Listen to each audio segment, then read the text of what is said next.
Hello बच्चों, स्वागत है आप सभी का हमारे इस चैनल पर।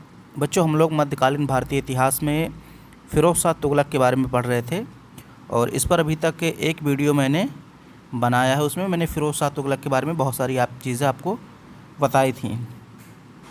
तो आज हम लोग फ़िरोज़ शाह तुगलक को कंप्लीट कर लेंगे और इसी के साथ तुगलक वंश आपका कंप्लीट हो जाएगा। कुछ चीज़ें बची हुई हैं इसके बारे में, वही चीज़ हम लोग यहाँ पर पढ़ने वाले हैं। सबसे पहली चीज़ ये है कि फ़िरोज़ शाह तुगलक को सल्तनत का जय सिंह कहते हैं और ये एक कल्याणकारी शासक था। बहुत सारी योजनाएं जनता के लिए इसने बनाई थी। सल्तनत का जय सिंह कहते हैं और ये स्वयं इतिहास एवं चिकित्सा शास्त्र का ज्ञाता भी था। चिकित्सा शास्त्र के बारे में इसको बहुत ज़्यादा जानकारी थी। जन कल्याण के लिए कौन कौन से कार्य किए, थोड़ा सा ये देखते हैं। इसने एक दारुल सफ़ा यानी एक हॉस्पिटल था, इसकी स्थापना करवाई। यहाँ पे निःशुल्क इलाज किया जाता था लोगों का। दीवान खैरात विभाग की स्थापना करवाई। इसमें क्या होता था, जो अनाथ या विधवा मुस्लिम स्त्रियां होती थीं उनकी सहायता के लिए या गरीब मुस्लिम लड़कियां हैं उनके विवाह के लिए ये खोला गया था। इससे पैसा दे करके इस विभाग से उनका विवाह किया जाता था। जो गरीब स्त्रियाँ होती थीं, गरीब मुस्लिम लड़कियाँ हैं जिनके माता पिता उनका विवाह नहीं कर सकते थे, तो दीवान खैरात विभाग जो था उन स्त्रियों की, उन बच्चियों की शादी कराता था। दीवान इश्तिहाक विभाग था, ये वृद्धावस्था में पेंशन देता था। रोजगार कार्यालय, तो ये बेरोजगारों को काम देने का कार्य करता था। तो ये सारे विभाग फ़िरोज़ शाह तुगलक ने स्थापित किए थे।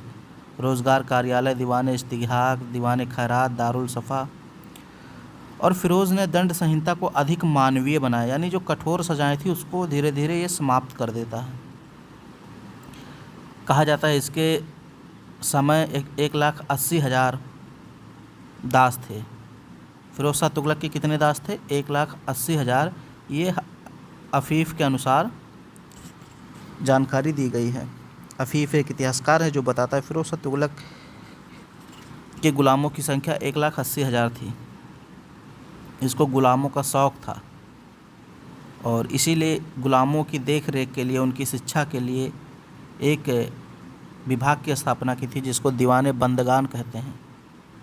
ये ग़ुलामों के लिए अलग से एक विभाग बनाया था और कहा जाता है 12,000 ग़ुलाम शिल्पी के रूप में कारखानों में कार्यरत थे। आर्टिसियंस मतलब ये 12,000 जो ग़ुलाम थे ये कारखानों में कार्य करते थे। ऐसा नहीं था कि इनसे अपना सेवा पानी करवाता था, इनसे कार्य करवाता था कारखानों में, और कारखाने में बहुत सारी चीज़ें बनती थीं। फ़िरोज़ ने दासों के निर्यात व व्यापार पर प्रतिबंध भी लगाया था। निर्माण, तकनीक और शहर की बात करते हैं तो फ़िरोज़ाबाद दिल्ली में एक शहर इसने बसाया था और यहाँ नक्षत्रशाला की स्थापना भी की थी। फ़िरोज़ाबाद में, जो कि दिल्ली में है, यहाँ नक्षत्रशाला, ये देखिए, इसकी स्थापना भी की थी। समय सूचक यंत्र जैसे जल घड़ी, जिसको ताश घड़ियाल कहते हैं, इसका विकास किया। सार्वजनिक निर्माण में इसने एक शोहरत-ए-आम विभाग की स्थापना की। शोहरत-ए-आम विभाग क्या था? सार्वजनिक विभाग था, लोगों को काम मुहैया करवाता था। जैसे हमारे यहाँ मनरेगा है, ऐसे ही ये भी लोगों को काम मुहैया करवाता था। अशोक के स्तंभों का स्थानांतरण किया था। ये देखिए, ये अशोक के स्तंभ हैं, इसका स्थानांतरण करता है। अशोक के 2 स्तंभों को कैप्स्टन यानी हवीद यंत्र द्वारा, ये यंत्र था, इसके द्वारा दिल्ली लाया गया। किस यंत्र द्वारा? कैप्स्टन यंत्र द्वारा। कैप्स्टन यंत्र द्वारा अशोक के स्तंभों को दिल्ली लाया गया। टोपरा से और मेरठ से 2 स्तंभ लाए गए थे। और ये देखिए, कैप्स्टन का पहला सचित्र वर्णन सीरत फ़िरोज़ शाही में मिलता है। जिस साधन से ये स्तंभ लाए गए थे उसको क्या कहते हैं? कैप्स्टन। और इस कैप्स्टन का वर्णन सचित्र सीरत फ़िरोज़ शाही में मिलता है।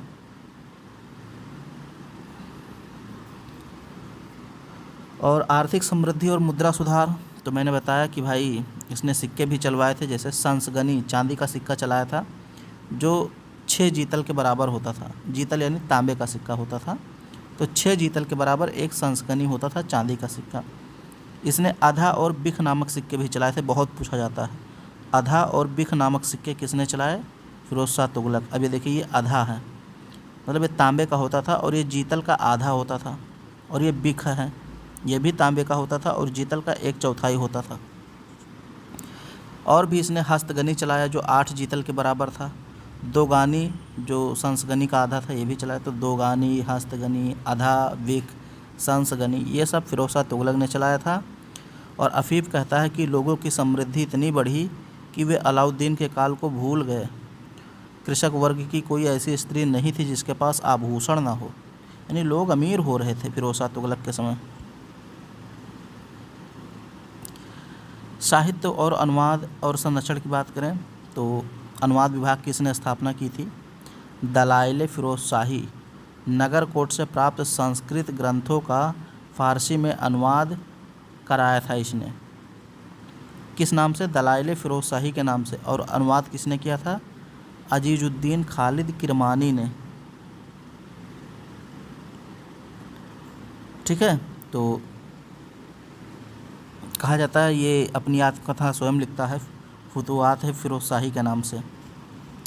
फिरोज शाह तुगलक ने अपनी आत्मकथा भी लिखी थी जिसको क्या कहते हैं? फुतुहात फिरोज शाही। इसके अलावा फ़िक़्ह फिरोज शाही एक ग्रंथ भी इसी के समय लिखा गया था। तारीख़ फिरोज शाही, 2 तारीख़ फिरोज शाही थी, याद रखिए 2 तारीख़ फिरोज शाही थी। एक तारीख़ फिरोज शाही की रचना बर्नी करता है और एक की रचना करता है अफ़ीफ़।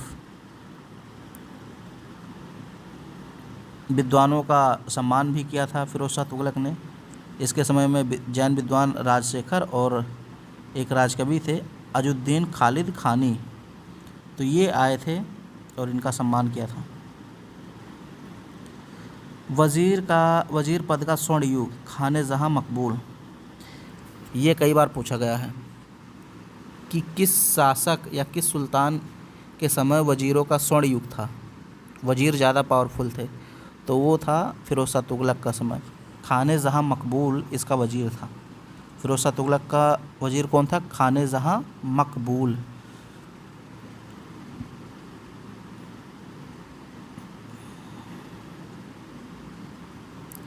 और इसका मूल नाम था नागया गन्ना, तेलंगाना का ये ब्राह्मण था। ये खाने जहाँ जो मकबूल है पहले तेलंगाना का ब्राह्मण था, इसको खाने जहाँ की उपाधि मिली थी। और इसको वेतन 13 लाख टंका वार्षिक मिलता था।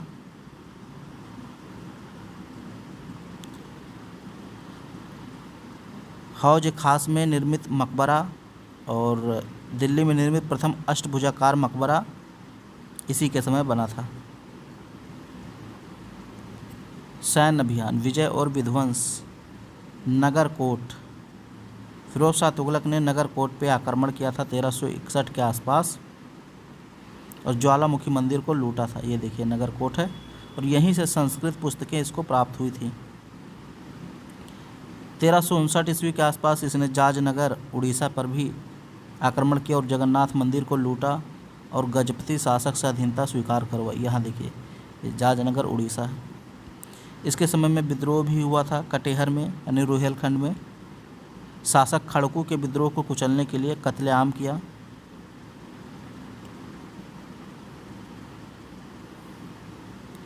बंगाल में भी इसने 2 प्रयास किए, 1353 और 1359 में, दोनों बार असफल हुआ। और विरोधी कौन थे बंगाल में? हाजी इलियास और सिकंदर खान, इन दोनों ने विद्रोह किया और विद्रोह को दबाने के लिए फिरोज शाह तुगलक जाता है सेना लेके, लेकिन वो असफल हो जाता है। फिरोज का अंतिम अभियान सबसे लंबा और सर्वाधिक कुव्यवस्थित अभियान था थट्टा अभियान या सिंध का अभियान 1362 और 63 में। एक प्रसिद्ध कहावत है, देखो शेख प्रथा का कमाल, एक तुगलक मोहम्मद बिन तुगलक तुम मर गया, दूसरे को ज़रा संभाल। ये इसके समय कहावत चलती थी, यानी एक चला गया मोहम्मद बिन तुगलक और दूसरा आ गया है।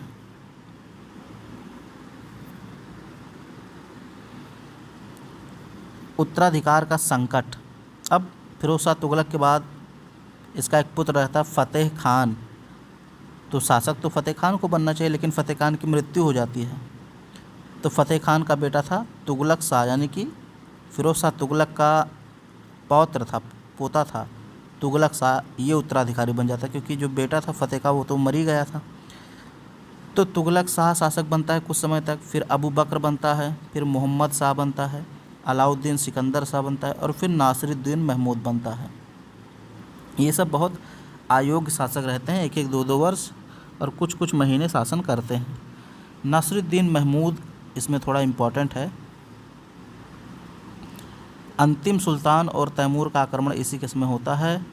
तो नासिरुद्दीन महमूद 1394 से 1414 या कहीं कहीं 1412 लिखा होता है, शासन करता है। और 1398 में इसी के समय तैमूर लंग आक्रमण करता है और दिल्ली में 15 दिनों तक भयानक लूटपाट करता है। भटनेर में मुस्लिम स्त्रियां जौहर करती हैं। इसके समय कहा जाता है, नासिरुद्दीन महमूद के समय, कि जो सल्तनत थी वो दिल्ली से पालम तक फैली हुई थी, यानी बहुत सिकुड़ गई थी, अधिकतर राज्य आज़ाद हो चुके थे।